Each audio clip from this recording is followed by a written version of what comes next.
Thanks for enrolling and welcome to the course.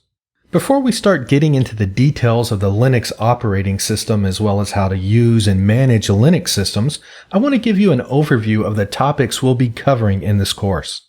In the first section of the course, we're going to focus on Linux fundamentals and lay down a strong foundation of understanding before we move on to advanced concepts. You'll start out by learning what Linux is, what a Linux distribution is, and how to choose the right one. You'll also learn how to get access to a Linux system as well as a couple of different methods for installing Linux. From there, we'll talk about the Linux file system hierarchy and what sets it apart from other operating systems. Next, you'll be ready to start working at the command line. Here you'll learn how to easily navigate Linux from the command line and how to create and manage files and directories. This leads us to the important topic of Linux permissions. This is one of the hardest concepts for those new to Linux to grasp, but I'm going to really break down this topic and simplify it. I'll also share with you a couple of quick shortcuts that will make this complex topic really click for you.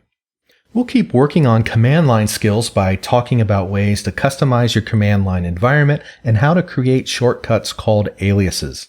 You'll learn how to get help and find the documentation you need to make the most out of the command line. You'll also learn how to search for and find data on a Linux system, whether it be by file name or by the contents of files. We'll get into some advanced concepts that really demonstrate the power of the Linux command line. You'll learn all about input, output, redirection, and command pipelining. Next, we'll be covering users and groups. We'll talk about the various types of users found on a Linux system and a very special user known as the superuser. You'll learn how to share files and directories with others. You'll also learn how to manage users and groups. And we'll even talk about switching users, running processes as others, as well as when and why to do that. The later sections of the course deal with Linux system administration techniques. In this part of the course, you'll learn all about the Linux boot process. You'll learn where to find log files generated by Linux and how to use those to troubleshoot problems. We'll also talk about managing disks and file systems. Of course, you'll learn about how to install applications and manage software as well.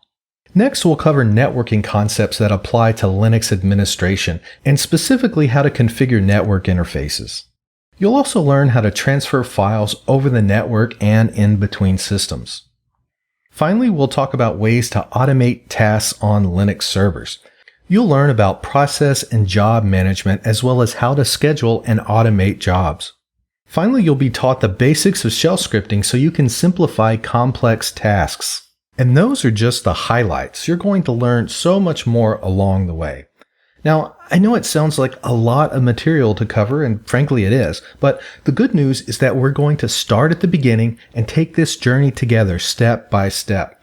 I've designed this course so that each lesson builds upon the previous one, so by the time you reach the end, you'll fully understand all the things we talked about here today.